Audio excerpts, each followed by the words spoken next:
USA अभी दुनिया की सबसे बड़ी पावर है और दुनिया में अगर हम देखें तो जहां हम हैं इंडिया, इसके मुकाबले अमेरिका एक ऐसा देश है जिसको ग्लोबल ऑर्डर को संभालने का जिम्मा दिया जाता है, वेस्टर्न लिबरल ऑर्डर को। और जो इनके और इनके एलाइज हैं, इनके साथ मिलकर ये कोशिश करते हैं अपनी डोमिनेंस को बनाए रखने की। लेकिन आज इनके सामने एक ऐसा चैलेंज है जहां इनके सामने एक बड़ी कंट्री चाइना खड़ी है और उस चाइना को कंटेन करने की तैयारी ये कर ही रहे थे कि इनके सर पे और दो युद्ध आ गए, एक यूक्रेन में और दूसरा इजराइल में। अब ये दो जंग जहां इन्हें हथियार सप्लाई करने हैं और दुनिया भर में बढ़ता चाइना का आतंक और उसके पैर, क्या अमेरिका इस स्थिति में है भी कि वो हैंडल कर पाए इन सबको? क्या लगता है आपको, क्या उनके पास कैपेसिटी है सब एक साथ हैंडल करने की? कुछ ऐसा ही डिस्कशन एक आर्टिकल न्यूयॉर्क टाइम्स में छपा, वहां किया गया कि क्या जैसे गाजा पर इजराइल ने अटैक किया है और जो रशिया यूक्रेन की लड़ाई चल रही है, अमेरिकन डिफेंस इक्विपमेंट्स भेजे जा रहे हैं दोनों जगहों पर, तो क्या सही में इतना स्पेस है अमेरिका के पास आज कि वो जो चाइना का चैलेंज है उसको फेस कर पाए, या वो खड़ा ही नहीं है इसके सामने? आइए डिस्कस करते हैं इस बारे में अपने इस वीडियो में। वेलकम टू ज्ञान कोश। ये समझते हैं कि ये मामला है क्या। तो देखिए, अमेरिका यहाँ सिचुएटेड है और अमेरिका की पावर इस पूरे इलाके में फैली हुई है। चाइना जो यहाँ अपनी शक्ति को बढ़ाए जा रहा है, उसका एक मेजर पार्टनर यहाँ है रशिया। रशिया अपना पैर हर तरफ पसार रहा है और कोशिश कर रहा है यूरोप में अपनी पावर बढ़ाने की। चाइना रशिया का एक पक्का दोस्त है अभी वर्तमान में, क्योंकि चाइना को रशिया के साथ मिलकर अमेरिका को हराना है। चाइना ने सेंट्रल एशिया में, यूरोप में, छोटे मोटे साउथ ईस्ट एशिया में और यहाँ अफ्रीका में भी और बाकी के आइलैंड कंट्रीज में भी अपने पैर पसार लिए। यहाँ तक वो साउथ अमेरिका में भी अपने आप को तेज़ी के साथ लेके जा रहा है। अगर हम मैप्स को देखें तो आपको दिखेगा चाइना का जो चैलेंज है वो अमेरिका पे लैंड से तो नहीं आएगा। चाइना अमेरिका को चैलेंज कर रहा है पहले पैसिफिक ओशन और इंडियन ओशन में अपने पैर पसार कर।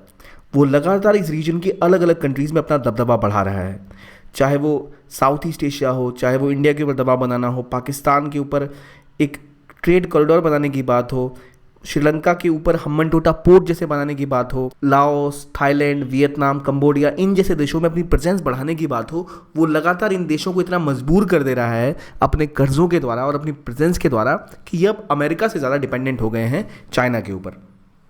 ठीक उसी तरह अफ्रीका वो रीजन है जो इकोनॉमिकली बहुत ज़्यादा डिपेंडेंट है चाइना के ऊपर। लेकिन सिर्फ इतना ही नहीं, अब ये चीज़ें बढ़ रही हैं क्योंकि चाइना इस पूरे रीजन में, इंडियन ओशन और पैसिफिक ओशन में, अपनी नेवल प्रेजेंस बढ़ा रहा है। बड़े बड़े शिप्स के साथ इस एरिया में गोते लगा रहा है और एक बहुत बड़ा चैलेंज खड़ा कर रहा है, क्योंकि यहाँ अमेरिका के बहुत सारे अलाइज थे। पहले रशिया या यूएसएसआर जो इससे पहले था, वो अमेरिका का प्राइम चैलेंजर था। उससे लड़ने के लिए अमेरिका ने इस रीजन में कई सारे अपने अलाइज बनाए थे, जैसे जापान हो गया, सऊदी अरेबिया हो गया, ऑस्ट्रेलिया, फिलीपींस और कई और स्मॉल आइलैंड में भी उनकी पहुंच है। जैसे इधर अगर आप अफ्रीका में देख लो, जिबूटी हो गया, यहाँ उनकी प्रेजेंस है। अब इस सब का सामना करने के लिए अमेरिका तैयारी कर रहा था कि चाइना एक बहुत बड़ा पावर बन के उभरा इस रीजन में। उसके लिए उसने अलग अलग तरह के स्ट्रैटेजी सोचे हैं, लेकिन मुख्य जो लड़ाई थी वो थी नेवल रीजन में, और उसके लिए बहुत ज़्यादा मिलिट्री सप्लाईज भी चाहिए। और मिलिट्री सप्लाईज कैसे मिलेंगी, सवाल ये है।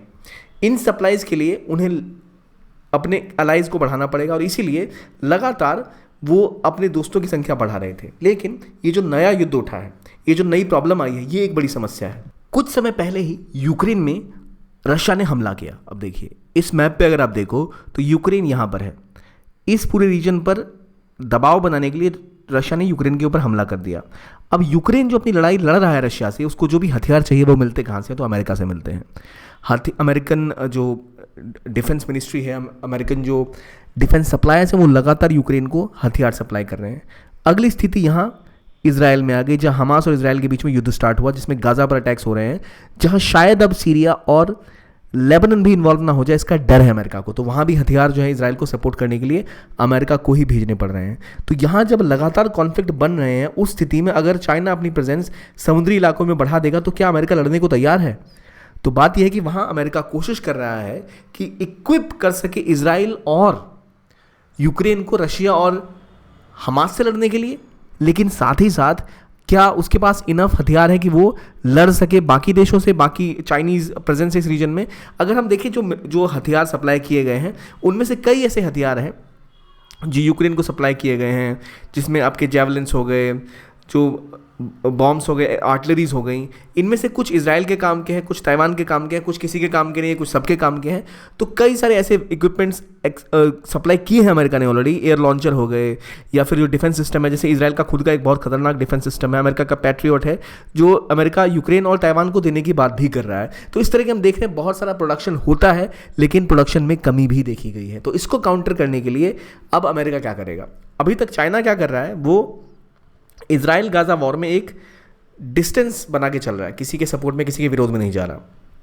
लेकिन अमेरिका की क्या स्ट्रैटेजी है इसको काउंटर करने के लिए, इस बारे में बात करें। इससे पहले मेरे लिए आपके पास एक इन्फॉर्मेशन है। अगर आप यूपीएससी की तैयारी कर रहे हैं तो आपके लिए सबसे बड़ा चैलेंज होगा, अगर आप 2025 की तैयारी की सोच रहे हैं, तो फाउंडेशन आपको तैयार करनी पड़ेगी स्ट्रांग। उसके लिए इंपॉर्टेंट है कि आप कैसे प्रिपेयर करें, किस तरह से अपने आप को आप इस तरह रखें कि कोई भी प्रॉब्लम अगर आपके सामने आए, चाहे वो क्लासेस को लेकर हो, शेड्यूलिंग को लेकर हो, आप उन सबको अच्छे से काउंटर कर पाओ। उसके लिए रिक्वायरमेंट है कि अच्छी गाइडेंस की, अच्छी शेड्यूल की और अच्छे प्रिपरेशन प्लेटफॉर्म की, जो आपको प्रोवाइड करा रहा है PWOnlyIAS at a very very affordable cost of just 10,999। जो टाइटन और संकल्प 2 बैचेज हैं, एक इंग्लिश में और दूसरा इंग्लिश में। इन दोनों ही एरियाज़ में आपको हाई क्वालिटी क्लासेस मिलती है at a very affordable cost. तो अगर आप इसकी तैयारी करना चाहते हैं तो आपके लिए बहुत अच्छा मौका है इस कोर्स को ज्वाइन करने का। इसके लिंक आपको हमारे कमेंट सेक्शन में पिन मिल जाएंगे या फिर हमारे डिस्क्रिप्शन बॉक्स में मिल जाएंगे, तो आप वहाँ से इसको अफोर्ड कर सकते हो। अब आते हैं दोबारा टॉपिक के ऊपर कि जो चैलेंज है वो कैसे बढ़ रहा है। अमेरिका के ऊपर दबाव बढ़ा, किसके थ्रू? चाइना के थ्रू अब बढ़ रहा है। यहाँ इजराइल हमास यूक्रेन की स्थिति के बाद अब एक नई स्थिति बनती दिख रही है। वो क्या बनती दिख रही है कि अमेरिका हाल ही में अपने अलायंस को मजबूत कर रहा है। कैसे? उन्होंने पहले इंडिया के साथ अपने अलायंस को मजबूत करने के लिए बहुत सारा निवेश किया, बिलियंस ऑफ डॉलर पंप किए गए हैं और एक डिफेंस डील साइन की गई है, ताकि इंडिया एक इंपॉर्टेंट स्ट्रैटेजिक पार्टनर बन के अमेरिका का उभरा है और एक ऐसी कंट्री इस रीजन में जो लैंड वाइज भी और नेवल पावर वाइज भी सीधा सीधा चाइना को टक्कर दे सकती है। दूसरा, चाइना ने फिलीपींस के साथ मिलकर वहाँ पर और ज़्यादा बेसिस खोलने की कोशिश की है। पहले भी फिलीपींस अमेरिका के बहुत करीब था, लेकिन अब वहाँ उन्होंने और अपने नेवल बेसिस खोलने की, मिलिट्री बेसिस खोलने की शुरुआत की है। अगर आप देखो इसमें अपने अच्छे से दिखेगा कि ऑलरेडी इनके जो बेसिस थे वो बढ़ रहे हैं नंबर्स में। जो प्रपोज लोकेशन है वो है कागायान, इजाबेला, जैम्बालेस और पलावान। यहाँ पर नए नए बेसिस बनने वाले हैं। इससे पहले एयरबेस आपको दिख रहे हैं अमेरिका के, ऑलरेडी वहाँ पर कई सारे हैं। तो फिलीपींस देखिए कहाँ लोकेटेड है, बिल्कुल साउथ चाइना सी में, चाइना के सीधा सामने। ये रहा ताइवान, जिसके ऊपर हमला कभी चाइना कर सकता है, तो इससे बचाने के लिए यहाँ पर इनके पास already naval bases, air bases हैं। तो ताइवान पे हमला रोकने के लिए यहाँ इन्होंने बेस बना रखी है। जापान इनका एक इंपॉर्टेंट सिक्योरिटी पार्टनर है ही, वहाँ पर भी इन्होंने अपनी स्ट्रेंथ को बढ़ा के रखा हुआ है। तो इस पूरे रीजन में लगातार अपनी प्रेजेंस को बढ़ा रहे हैं, पार्टनरशिप को ग्रो कर रहे हैं, चाहे फिलीपींस हो, चाहे इंडिया हो, चाहे जापान हो, और इसके थ्रू वो कोशिश कर रहे हैं अपने इस थ्रेट को काउंटर करने का। लेकिन उनकी मैन्युफैक्चरिंग और जो उनके पार्टनर्स हैं, इनके बीच में भी प्रॉब्लम है। अगर हम ग्लोबली देखें, जो अभी इजराइल और अरब का चैलेंज है, उसमें इंडिया जैसे देश इजराइल के साथ में ज़रूर है, लेकिन पूरी तरह से नहीं।